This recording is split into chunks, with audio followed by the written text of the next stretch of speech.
ఈరోజు మనము రాయచోటి కాన్స్టిట్యున్సీ గాలివీడు మండలము గాలివీడు దగ్గర ఆసర్ల గంగమ్మ దేవస్థానం ఉంది.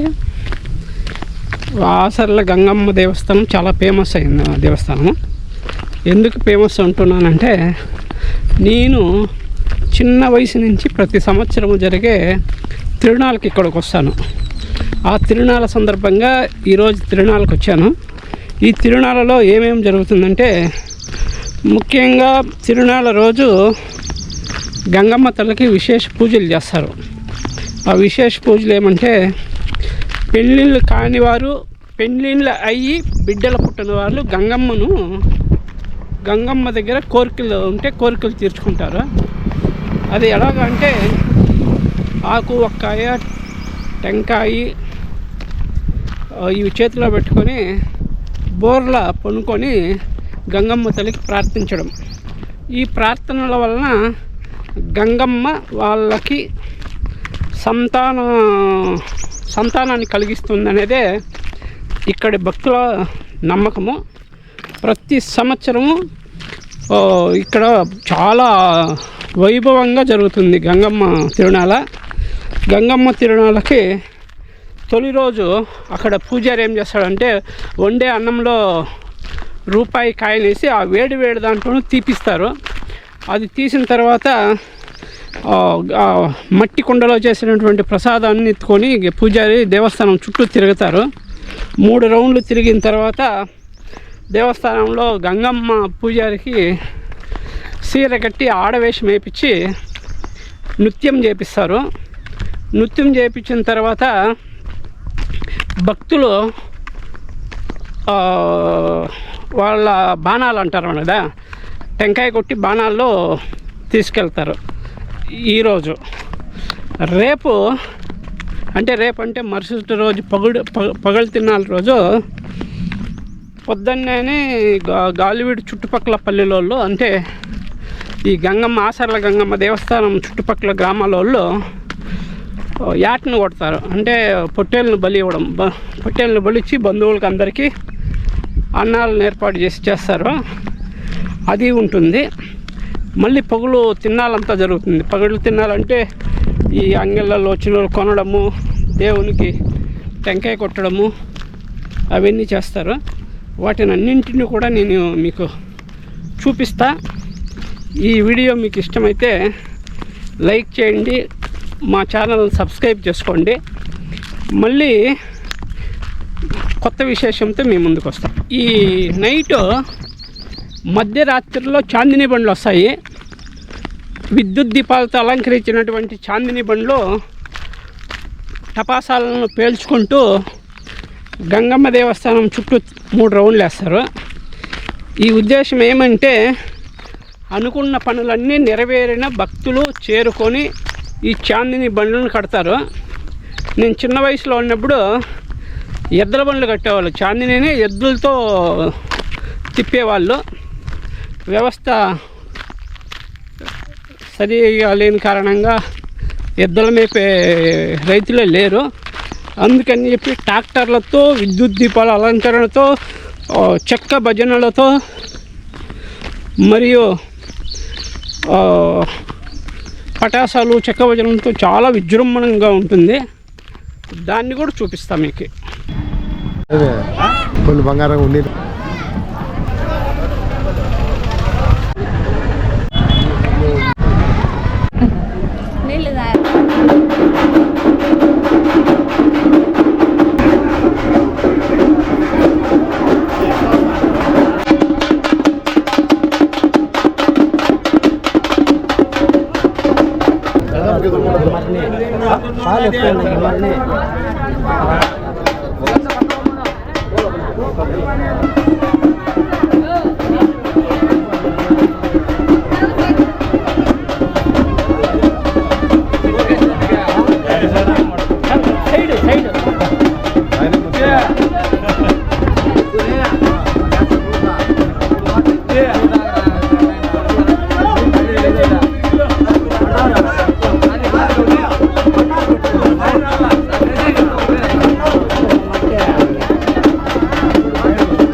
బలిజపల్లి వారిచే పెద్ద గొడుగు వస్తుంది. సో అందరు కూడా దర్శనం చేసుకొని వెళ్ళవలసిందిగా రిక్వెస్ట్ అండి, ప్లీజ్ దయచేసి.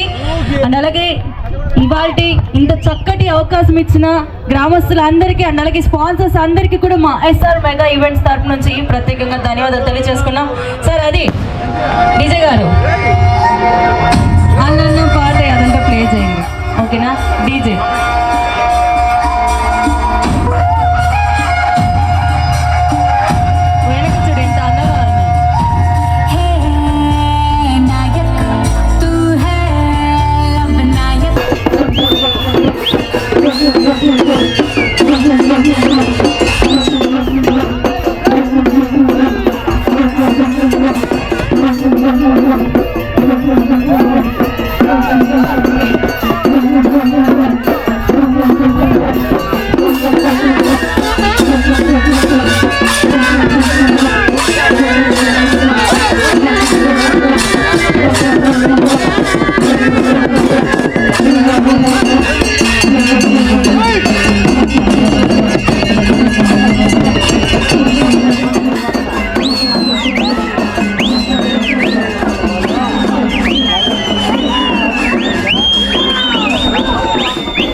కొంచెం వెనక్కి పడినా వెనక్కి సార్కి అవుతా వెనక్కి జరిపా వెనక్కి జరిపా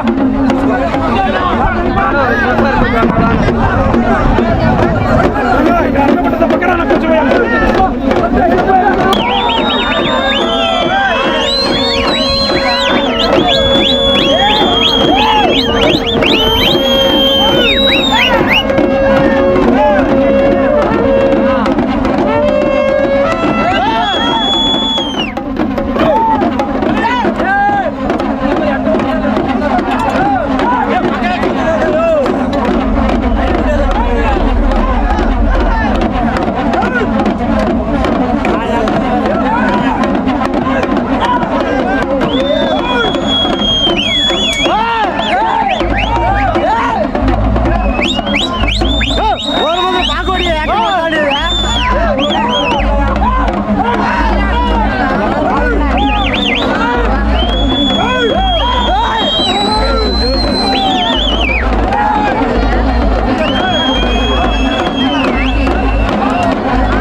పెద్ద గొడుగు అంటే ఏమిటి?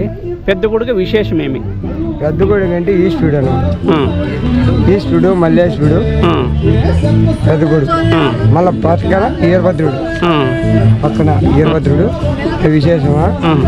దాంట్లో మా పల్లె ఆచారం, మా గ్రామంలో ఆచారం ఏముందంటే ఫస్ట్ నుండి మా ఆచారం ప్రకారం మా పల్లెల్లో మాత్రం మా భక్తుల కాడికి ఒక పల్లె సపరేట్ ఉంటుంది. ఒక డేట్ అయినా 5 రోజుల వరకు బయట ఉండాల్సిందే. ఆడవాళ్ళు అంటే అది ఉండదు, వాళ్ళ లోపలి రాయించేది ఉండదు. 5 రోజుల తర్వాత ఇల్లే నీళ్లు కాగబెట్టి ఆడబెట్టి వాళ్ళు పోసుకొని వస్తారు. ఆ తర్వాతనే ఏమన్నా అన్న కావాలని ఇల్లు చేసి పెట్టాల్సిందే కానీ వాళ్ళు చేసేది ఉండదు. 5 రోజుల వరకు లోపలికి వచ్చేది ఉండదు. చెప్పులు లోపలికి వేసుకోము, అర్జునులు లోపలికి రారు. ఈ నల్ల జీవాలు ఉన్నాయి, అవి రావు. ఈత చేపలు రావు. ఈ కోళ్ళ మంచాలు అవి కోసము. మా ఆచారం ఇప్పటికి కానీ ఆ ఆచారం ప్రకారంగా చెప్పులు లోపల పోవడంలే అదే ఆచారం ప్రకారంగా మేము కూడా ఆడవాళ్ళు డేట్ కానీ ఒక సమర్థ అయినా 11 రోజులు అక్కడ పెడతాము, డేట్ అయినా 5 రోజులు అక్కడే ఉండాల్సిందే. అంతవరకు మా ఆచారం ప్రకారం మా పల్లెలో ఇప్పటికి కూడా అదే నడుస్తానే ఉంది మా పల్లె వరకు, మా గ్రామాలకు. ఈ పెద్ద కొడుకు ఎన్నేళ్ళ చరిత్ర ఉంది? ఎన్ని తరతరాల నుండి ఉంది, తరతరాల నుండి వచ్చిన బంధం ఇది.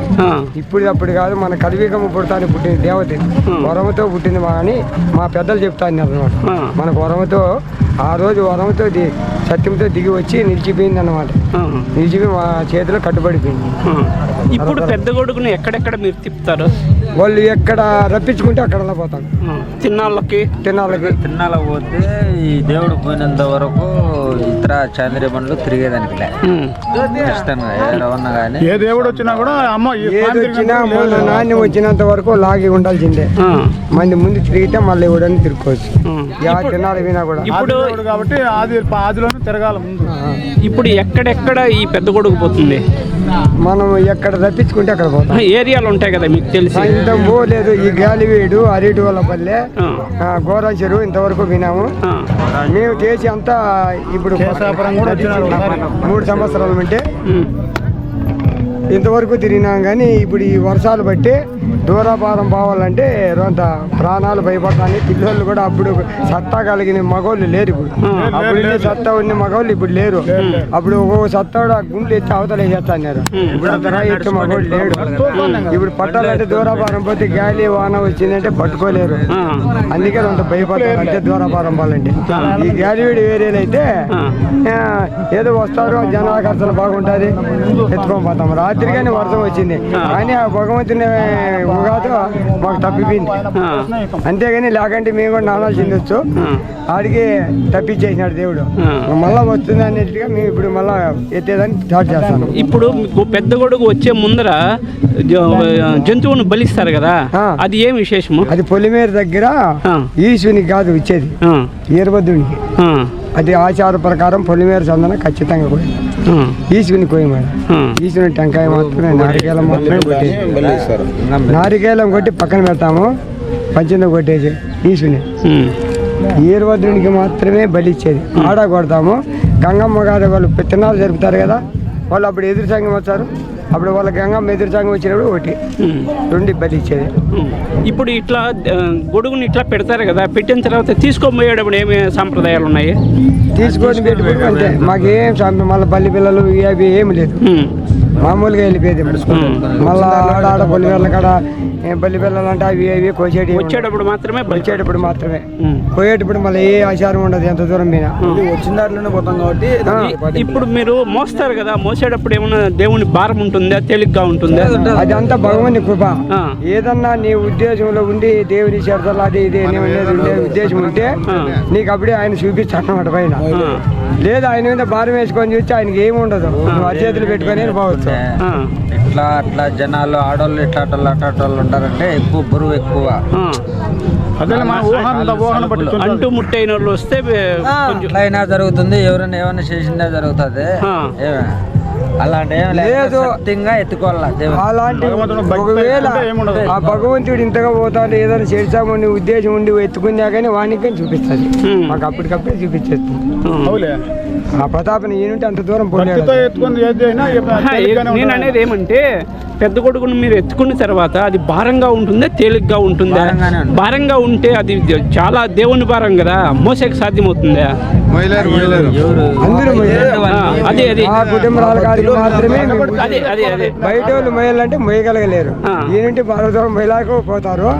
మా కుటుంబ వాళ్ళకి మాత్రం ఎవరికి అంత భారం కాదు, వాళ్ళు మోయగలుగుతారు, మోస్తారు. మీరు ఎన్నేళ్ళు ఇంకా ఇట్లా పెద్ద కొడుకుని ఎత్తుతున్నారు? మేము చెప్తానా, పూర్వం మా తాతల మీరు మీ పూర్వీకులు ఇంకా వస్తుంది. ఓకే, మీరు మీ వయసు ఎంత? మీరు ఎన్నేళ్ళు ఇంకా పూజారి? మేము వచ్చింది ఇప్పుడు 3 సంవత్సరాల నుండి చేస్తాను. కాదు, నువ్వు పూజారి. నేను పూజారి కాబట్టి 20 సంవత్సరాలు అయితే. 20 సంవత్సరాల నుంచి పెద్ద కొడుకు పూజ చేసుకొని ఎత్తేది మీరు? అంతకు ముందు మా నాయన ఉన్నాడా, మా నాయన చనిపోయిన తర్వాత నేను. అంతవరకు మా నాయన చనిపోయిన కానీ నేనే చేస్తాను. ఇదే సాంప్రదాయాన్ని మీ కొడుకులకు అది నేర్పించినారా లేదా? మేము ఉన్నట్టే, అంతే కాదు. అట్టే పోతా ఉంటుంది. ఇతడు ఏమన్నా అయిపోతే ఇతను పెద్ద కొడుకే, ఉమ్. మళ్ళా రెండో కొడుకు మూడో కొడుకులే. అది నేను అంటాను. పెద్ద కొడుకు. ఆ సాంప్రదాయ దేవుడు అదే ఆ ఊహలో అట్లా మన పద్ధతి ఆచారము మనం ఎట్లా ఉండాలి. కుటుంబము ఒక కుటుంబానికి ఆచారం ఇచ్చింటారా, ఆ కుటుంబానికి అట్లే అట్లే అంటే నడుస్తా పోతుంది. అంతేగాని మళ్ళీ మనం సంప్రదించేది వాడిని ఇంకోని పెట్టుకునేది అది ఏం లేవు. అంతేలే, భక్తితో భక్తి ఆచారాలు పాటించుకుంటూ మీరు నడుస్తున్నారు కాబట్టి అదే రద్దలో వెళ్ళాలి అంతే. ఇప్పుడు నీకేనంటే ఎవరి దగ్గర నడుచు ఎంత దూరం మీద కాళ్ళు కంపలని నడుచుకొని బాల్సిందే. చెప్పులేసే సంప్రదాయం లేదు. సంప్రదాయం ఎంత దేశం మీద చెప్పులు లేదు, ఒక బండ్లలో పోవడము లేదు. దేవుడు నీ ఎంత దూరం అన్న రాజుడి తట్టుకొని పోయి ఎత్తుకొని నడుచుకునే పోవాలా, నడుచుకొని బాల్సిందే. చెప్పులు వేసుకునే చెప్పులు పంచాయతీ దగ్గర నాకు కూడా చెప్పులు వేసుకున్నాడు కూడా. చెప్పులు లేకుండా ఒట్టికాలే నడుచుకొని పోవాలా. వానరు అని కంపలు ఉన్నాయి, అవి కంపల కళలు ఉన్నాయి, ఏదన్నా ఉన్నాయి. ఇప్పుడు ఈ గొడుగు ఎక్కడ పుట్టింది? అది ఎక్కడ పుట్టిందో పూర్వీకంలో మనకు తెలియదు సార్. అది ఇక్కడ మీరు వచ్చేది కదా, మీరు వస్తారు కదా, మీ స్థానం ఇప్పుడు ప్రస్తుతం. మా స్థానం వస్తే అయితే తూముకుంట దిగుమల బత్తినగారిపల్లి, అది బత్తినగారిపల్లిలో ఎనీ టైం దేవుడు ఇట్లానే అక్కడ కూడా. ఇప్పుడు ఉన్నప్పుడు ఇదేంటామా ఇంటికి పోతాను ఆయన ఆడటి ఇప్పు తీసి పక్కన పెట్టి. అంటే పెద్ద గుడికి ఏమన్నా గుడి ఉందే? ఇట్లే మీ గుడి ఉంది ఆడ. వీరభద్ర స్వామికి పూజ చేస్తారా? శివుడు వీరభద్ర స్వామి ఉండాలి, వీరభద్ర స్వామి ఉండాలి, మల్లేశ్వరుడు ఉన్నాడు, ఈశ్వరుడు ఉన్నాడు. ఎప్పుడు పూర్వం నుండి మాకు ఇదే పద్ధతి, ఇదే ఆచారంలో ఉన్నారు మా తాతల కాంటి కూడా. మాకు ఆ ఆచారం ఏమి ఉంటుంది. మామూలుగా వచ్చేసి మేము శివరాత్రి కార్తీకానికి దేవుణ్ణి రెడీ చేసుకొని పెట్టుకుంటాము. శివరాత్రికి విశేషంగా శివరాత్రి ఇదే తిన్నాళ్ళు జరుపుకుంటాము. ఇక్కడ వచ్చేది ఉండదు. శివరాత్రి ఎంతమంది బయట రావాలన్నా రాలేము. ఒక నోముల పండుగప్పుడు రాలేము. ఆ రెండు తప్ప మళ్ళీ మిగతా ఎప్పుడైనా పిలిచి వస్తాం. కానీ ఆ రెండు తిన్నాళ్ళు మా గుడి దగ్గరనే తిన్నాళ్ళు జరుపుకుంటాం. ఆ రెండు తిన్నాళ్ళకు మా గుడి దగ్గరనే తిన్నాళ్ళు జరుగుతుంది. మీ కార్తీక మాసం మాఘ మాసం ఈరోజు ఆసర్ల గంగమ్మ తిరునాళ్ళకి పగటి పూట సాయంత్రం పోతున్నాము. అరిసేచుడు నేనేదో మాట్లాడకనని అరుసారు. గంగమ్మ తిరునాళ్ళకి పగలు సాయంత్రం పొద్దు చూడడానికి వెళ్తున్నాము. నేను చెప్తా, గంగమ్మది ఇప్పుడు పగులు తిరునాళ్ళకి పోతున్నాము. అందుకోసం మా కుటుంబ సభ్యులంతా వస్తున్నారు. ఇందులో భాగంగా నేను పెద్ద గొడుగు దగ్గరికి పోయి వచ్చాను. పెద్ద గొడుగు సాయంత్రం 4:30 గంటలకి దేవస్థానానికి వెళ్ళిపోయింది. తదనంతరం ఇప్పుడు ఏమన్నా గంగమ్మ అంటే ముత్తైదులు కదా, ముత్తైదులు అంటే గాజులు అవన్నీ తీసుకోవాలంటే మహిళలకు చాలా ఇష్టము. అందుకోసము ఈ పగల తిరునాళ్ళకు పోతున్నాం.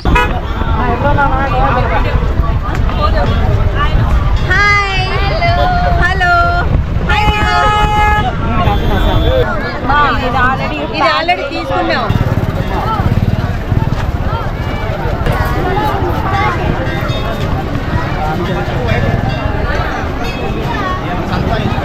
ఎంత బాబు కేజీ? 150 రూపాయలు. తక్కువ లేదా?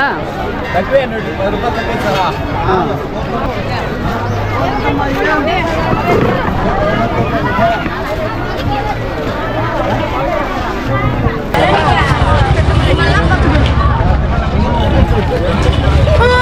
ఎంత కేజీ జిలేబీ?